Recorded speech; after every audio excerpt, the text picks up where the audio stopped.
morning friends, I am Hers and you are watching my YouTube channel Mysterious Universe 360. Today we are going to understand our next topic, that is relative lowering of vapor pressure. Raoult's law. Here I have written two statements of Raoult's law. First one which you have already seen and second one, actually this is the first one.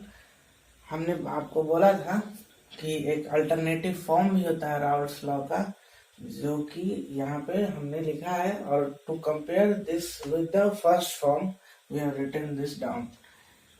अब देखिए इसमें क्या difference है. यहाँ for any solution, यहाँ है for a solution of volatile liquids. First statement जिसके basis पे अभी हमने कॉन्सेप्ट पढ़ा, क्वेश्चन देखा, वहां पे सॉल्यूशन ऑफ वोलाटाइल लिक्विड्स था, मतलब बाइनरी सॉल्यूशन था, उसमें दोनों ही कंपोनेंट वोलाटाइल लिक्विड थे. लेकिन इसमें है for any solution the partial vapour pressure of each volatile component. Partial vapour pressure of each volatile component in the solution is directly proportional to its mole fraction. मतलब कि अभी तक जो हमने पढ़ा वो बाइनरी सॉल्यूशन था वोलाटाइल लिक्विड का, सॉल्यूशन ऑफ वोलाटाइल लिक्विड, जिसमें partial pressure each component solution के ईच कंपोनेंट के मोल फ्रैक्शन के डायरेक्टली प्रोपोर्शनल होता था. अब जो अल्टरनेटिव फॉर्म अब जो हम पढ़ेंगे उसमें कोई भी solution, binary solution, the partial vapour pressure of each volatile component in the solution is directly proportional to its mole fraction. Volatile component का मतलब, now we are going to introduce the concept of non volatile solute. यहाँ हमने figure draw कर रखा है non volatile solute. अब देखो क्या होता है, ये सॉल्यूट के लिए है, ये सॉल्वेंट के लिए है. तो जब ये सॉल्यूट नहीं था तो पूरा whole surface area was available for the solvent to escape. पूरा सरफेस एरिया अवेलेबल था, तो वेपर प्रेशर ज्यादा था. अब जब non volatile solute, non volatile means जो इवापोरेट नहीं हो जल्दी, इजली, तो नॉन वोलाटाइल सॉल्यूट के एडिशन से कुछ एरिया, सरफेस एरिया को वो कवर कर लेगा, तो जिसके कारण वेपर प्रेशर डिक्रीज होगा. तो अब हम इस पे कुछ मैथमेटिकल डेरिवेशन करेंगे जिसमें नॉन वोलाटाइल सॉल्यूट होगा और सॉल्वेंट लिक्विड होगा. तो हम लोग अब राउल्ट्स लॉ से जानते हैं टोटल प्रेशर जो होता है वो पार्शियल प्रेशर कंपोनेंट के पार्शियल प्रेशर के सम के इक्वल होता है फ्रॉम राउल्ट्स लॉ. लेकिन now the case is solute, यहाँ पे ए जो है solvent, B solute. Now the case is solute हमारा नॉन वोलाटाइल है, सॉल्यूट हमारा नॉन वोलाटाइल है, मतलब ये वेपर प्रेशर में कंट्रीब्यूट नहीं करेगा, तो ये टर्म जीरो होगा. वेपर प्रेशर में कंट्रीब्यूट नहीं करेगा मतलब vapour pressure of pure solute is zero, तो ये कंपोनेंट हमारा जीरो हो जाएगा. अब देखो या इसको हम लोग टोटल प्रेशर की बजाय प्रेशर ऑफ सॉल्यूशन लिखते हैं.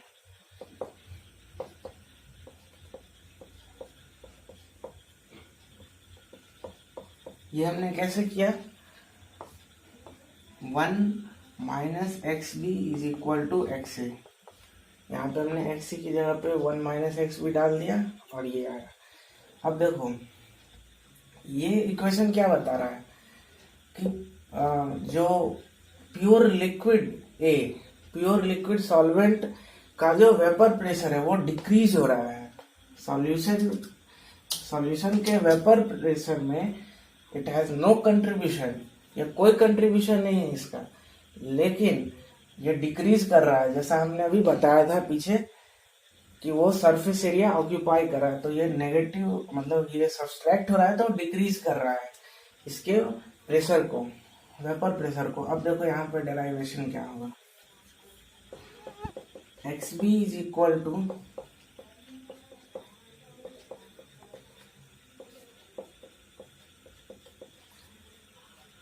यहाँ पे हम ट्रांसपोज करके ये लिख सकते हैं, इसको हम डिनोट कर देते हैं delta P P naught A। This is known as relative lowering in vapour pressure, relative lowering in vapour pressure, lowering in vapour pressure, relative lowering in vapour pressure. ये एक बहुत इंपॉर्टेंट हमारे पास आया result, lowering in vapour pressure, relative lowering in vapour pressure. अब यहाँ से थोड़ा और हम लोग इसको आगे मॉडिफाई करते हैं, इसको हम लोग लिख सकते हैं NB upon NA plus NB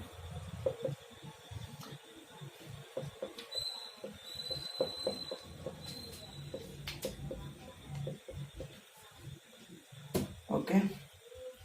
अब इसको रेसिप्रोकल करते हैं,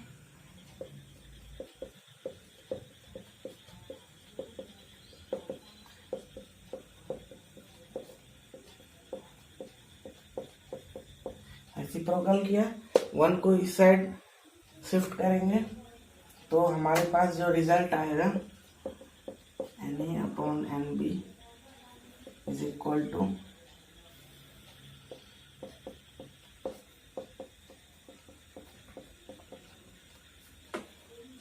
इसको फर्दर हम ये लिख सकते हैं reciprocal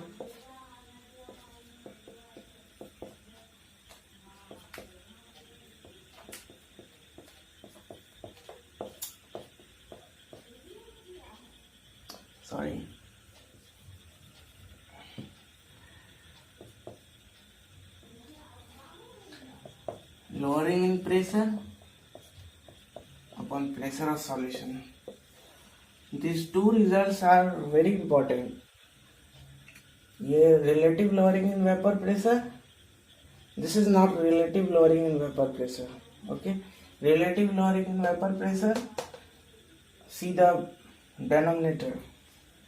Okay, now the statement is relative lowering in vapor pressure is equal to mole fraction of solute B। अब इस रिजल्ट पे हम क्वेश्चंस करेंगे। Okay, this is our first question, so first take screenshot of it, 5 4 3 2 and 1।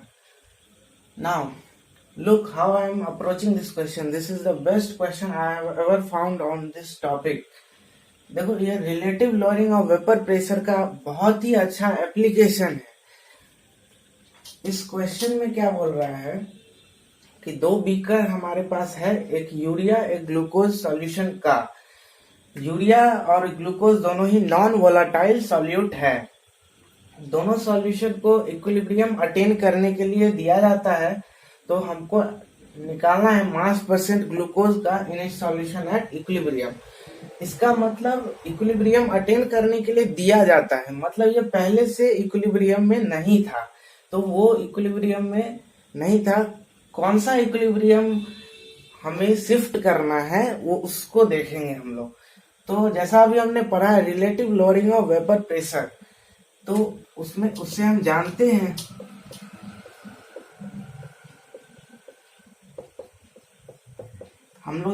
Relative lowering of vapour pressure is equal to mole fraction of non volatile solute, mole fraction of non volatile solute. तो दोनों के लिए हम mole fraction जल्दी से calculate कर लेते हैं।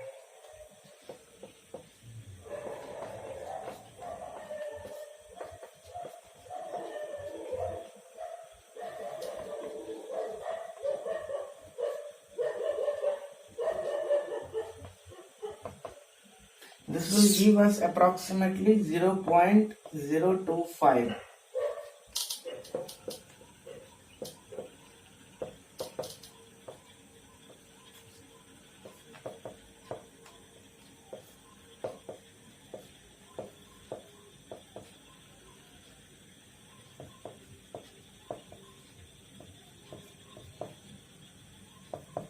this will give us 0.01.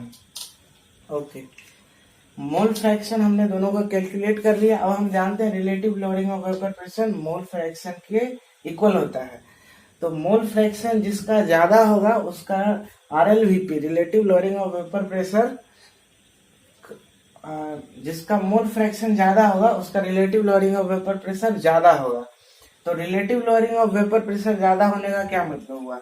अगर 17.5 mmHg है वाटर का वेपर प्रेशर प्योर स्टेट में, तो अगर relative lowering of vapour pressure -2.5 हो या 1.5 हो, दो केस हमने लिया है, एक में 2.5 घट रहा है, एक में 1.5 घट रहा है, तो it will give us 15, it will give us 16। तो देखो relative lowering of vapour pressure जिसमें ज्यादा है उसमें वेपर प्रेशर कम हो जाता है, जिसमें relative lowering of vapour pressure कम है उसमें वेपर प्रेशर ज्यादा होता है। तो इसका यूज हम इसमें करेंगे। मोल फ्रैक्शन इसका ज्यादा है तो relative lowering of vapour pressure ज्यादा होगा, वेपर प्रेशर कम होगा। तो यूरिया के लिए वेपर प्रेशर कम है इसके कंपैरिजन में, इसका relative lowering of vapour pressure कम है तो वेपर प्रेशर ज्यादा होगा। तो ग्लूकोज के लिए वेपर प्रेशर ज्यादा है इसके कंपैरिजन में, तो एक में वेपर प्रेशर कम है, एक में वेपर प्रेशर ज्यादा है। तो इक्विलिब्रियम अटेन करने के लिए क्या होगा कि दोनों का वेपर प्रेशर सेम होना चाहिए, मतलब इसका वेपर प्रेशर डिक्रीज होगा, इसका वेपर प्रेशर इंक्रीज होगा। तब एक टाइम ऐसा आएगा जब दोनों इक्विलिब्रियम अटेन कर लेगा। और ये चीजें कब होंगी? जब relative lowering of vapour pressure same होगा। और relative lowering of vapour pressure same कब होगा? जब मोल फ्रैक्शन दोनों का इक्वल होगा। और मोल फ्रैक्शन इक्वल कब होगा? थोड़ा रेस्ट ले लो, समझो। ग्लूकोज का वेपर प्रेशर कम होगा और यूरिया का वेपर प्रेशर बढ़ना चाहिए। तो वेपर प्रेशर बढ़ने का क्या मतलब हुआ कि रिलेटिव लोअरिंग कम होगा। और रिलेटिव लोअरिंग कम कब होगा? जब यहाँ पे हम कुछ ऐड करेंगे। और ये बढ़ेगा कब? जब यहाँ से हम कुछ सब्सट्रैक्ट करेंगे। तो अब ये क्या होगा? यहाँ पे क्या ऐड करेंगे, क्या सब्सट्रैक्ट करेंगे? तो यहाँ पे मोल फ्रैक्शन इंक्रीज डिक्रीज करने के लिए हम लोगों को वाटर शिफ्ट करना होगा, शिफ्ट ऑफ H2O शिफ्ट होगा। तो कुछ मोल्स H2O इसमें ऐड होगा और कुछ मोल्स H2O इससे सब्सट्रैक्ट होगा। 12/60 प्लस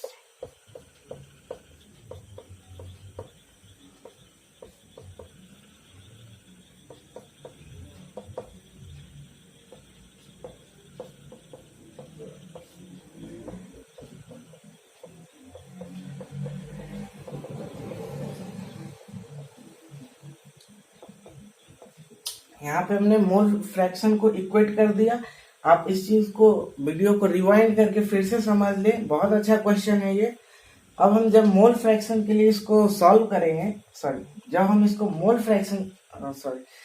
इसको मोल्स ऑफ वाटर के लिए सॉल्व करेंगे, इट मीन्स एक्स के लिए जब सॉल्व करेंगे, it will come out to be x is equal to 4 means 72 gram.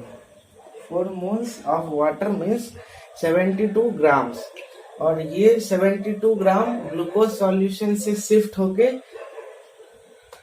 Okay the doggy is making unpleasant sound, यहाँ 72 ग्राम इधर से यूरिया सॉल्यूशन में शिफ्ट होगा। तो इसका मास परसेंट हम लोग कैलकुलेट करना है। तो mass of glucose by mass of solution, 72 gram इधर से शिफ्ट होगा तो 124.2 gram will be the mass of solution into 100। अब यहाँ से देखो हम इसको अप्रोक्सीमेट कैसे करते हैं। आंसर तक हमको पहुंचना होता है, कंपटीशन में सिर्फ क्वेश्चन नहीं सॉल्व करना होता है, आंसर तक पहुंचना होता है। देखो अगर इसका आंसर 20 होता तो इट विल बी अराउंड 2400 के अराउंड होता, तो ये आंसर तो नहीं होगा। 6.71 होता तो ये अराउंड 72 के होता, तो ये भी नहीं होगा। अब देखो हम ये जानते हैं कि 120 इंटू 15 इज इक्वल टू 1800, ये हम जानते हैं। तो अगर ये कुछ ज्यादा है 120 से, तो इसको 15 से कुछ कम होना होगा, तो आंसर विल बी 14.49। ये अप्रोक्सीमेशन का एक तरीका था, आप इसको सॉल्व करके देख सकते हैं। इस क्वेश्चन को एक बार फिर से देख लो, क्योंकि this is the best question I have ever seen on this topic. ये बहुत ही अच्छा एप्लीकेशन है इस topic relative lowering of vapour pressure का। Now let us see this question. The vapor pressure of acetone at 20 degrees Celsius is 185 torr. When 1.2 gram of a non-volatile substance was dissolved in 100 gram acetone, its vapor pressure was 183 torr. The molar mass of the substance is. ये question बहुत ही आसान है। इसमें जो मैं बताना चाहता हूँ वो ये है, molar mass of the substance. Read the question once again. इसमें जो है हम लोग के पास मेजरेबल क्वांटिटीज है जो हम मेजर कर सकते हैं। कोई एक कंपाउंड हमें लेबोरेटरी में है हमारे पास, तो उसका वेपर प्रेशर 185 टॉर, 1.2 ग्राम हम लोग उसको बीम पे मेजर कर सकते हैं। 1.2 gram of non volatile substance, जो सब्सटेंस है हमारे पास लेबोरेटरी में नॉन वोलाटाइल सब्सटेंस, उसका 100 ग्राम हम बीम पे मेजर कर सकते हैं। उसको एसीटोन में डाला गया और जब वेपर प्रेशर मेजर किया गया, that was found to be 2 torr less, 183 torr. तो अब हम इन मेजरेबल क्वांटिटीज के हेल्प से मोलर मास सब्सटेंस का कैलकुलेट कर सकते हैं। This is the major application of what we are studying in this class. Major application molar mass determination.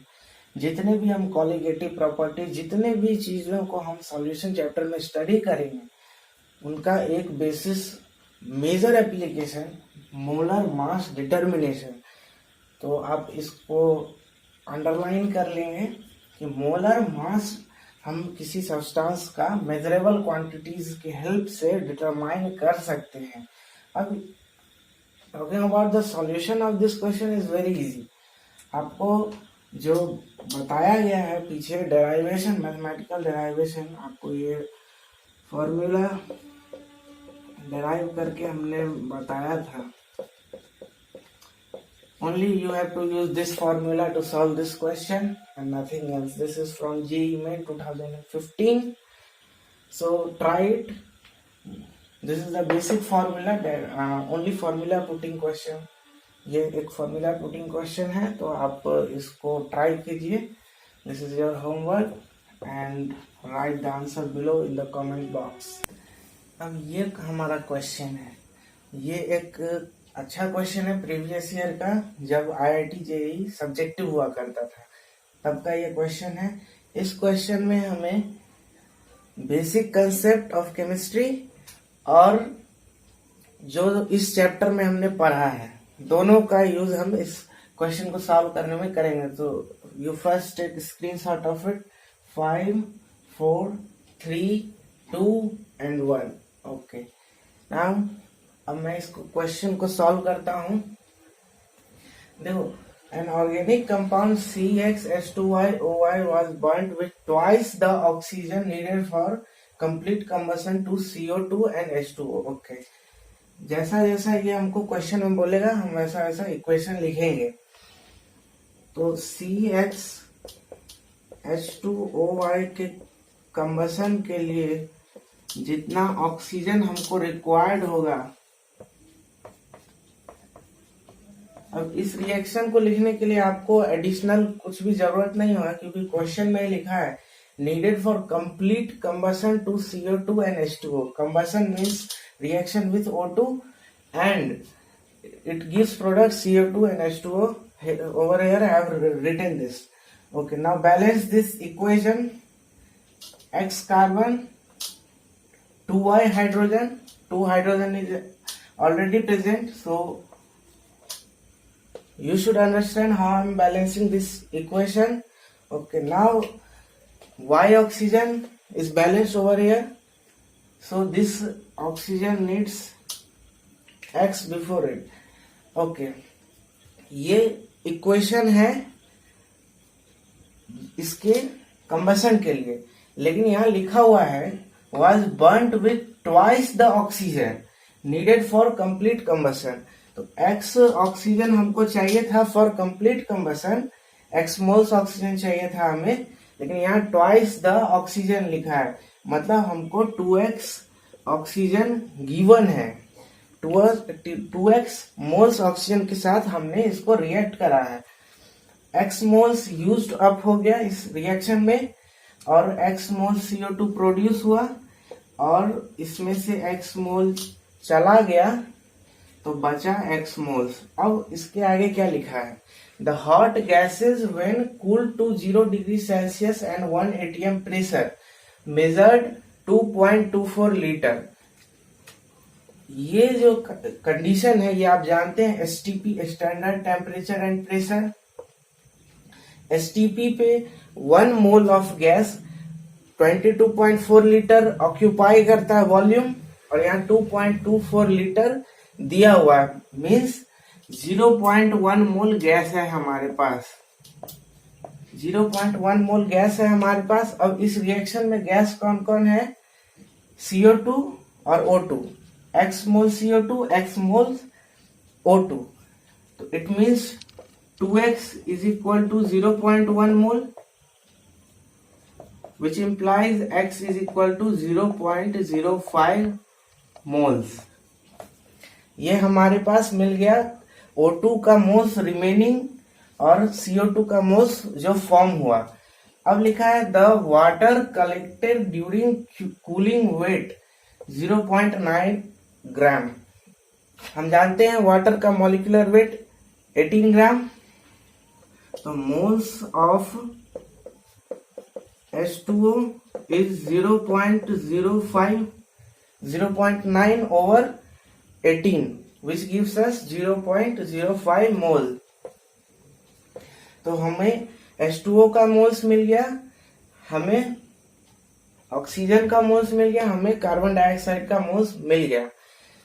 अब X 2x और ये हमें Y मिल गया, x 2x y मिल गया। अब ऑर्गेनिक कंपाउंड का मॉलिक्यूलर फॉर्मूला हमसे पूछ रहा है, इंपेरिकल फॉर्मूला हम इसे कैलकुलेट कर सकते हैं, x और y जो हमें मिला है उसे इंपेरिकल फॉर्मूला कैलकुलेट कर सकते हैं। x और y का रेशियो क्या है, x is to y, x is to y 1:1। It means empirical formula of the compound is CH2O। You can see over here x 2y y, x is to y 1:1, so 1:1। Now to find the molecular formula of the compound हम लोग को molecular mass चाहिए होगा, और molecular mass हम कैसे निकालेंगे, with the help of this statement. हमने पिछले क्वेश्चन में आपको होमवर्क दिया था, वही फॉर्मूला यूज हम यहाँ भी करेंगे और मॉलिक्यूलर मास कैलकुलेट करेंगे। अगर यहाँ पे मैं उस प्रोसेस को करूं, NB/NA इज इक्वल टू, इस फॉर्मूले का यूज करके हम मॉलिक्यूलर मास कैलकुलेट कर सकते हैं कंपाउंड का, बिकॉज हमारे पास सारा डेटा अवेलेबल है। तो मॉलिक्यूलर मास जो आएगा, ये मैं नहीं सॉल्व कर रहा हूँ क्योंकि ये पिछले क्वेश्चन में आपको होमवर्क है, अगर मैं यहाँ बता दूंगा तो आप उसको नहीं अप्लाई करेंगे। तो इस क्वेश्चन में भी आपका होमवर्क ये है कि मॉलिक्यूलर फॉर्मूला आपको कैलकुलेट करना है, which will come out to be 150, ठीक है, जो कि आएगा 150। अब यहाँ से हमको मॉलिक्यूलर फॉर्मूला कैसे निकालेंगे, तो n कैलकुलेट करेंगे हम लोग, molecular mass over empirical mass, molecular mass over empirical mass. तो मॉलिक्यूलर मास हमें आएगा 150, empirical mass 12 to 16 30, which gives us 5। तो हमारा जो मॉलिक्यूलर फॉर्मूला बनेगा वो NCH2O, that is C5 H10O5 which is our answer. यहाँ पे इसको मैंने मिस्ट्री रखा है क्योंकि ये आपका पीछे का होमवर्क है, तो आपको ये जरूर कैलकुलेट करना है और अगर आपको आंसर आए तो कमेंट सेक्शन में लिखना कि yes I have got 150। Okay, अगले वीडियो में हम मिलेंगे कुछ नए कॉन्सेप्ट और कुछ नए क्वेश्चंस के साथ। If you haven't subscribe our channel yet, please subscribe and share it with your friends.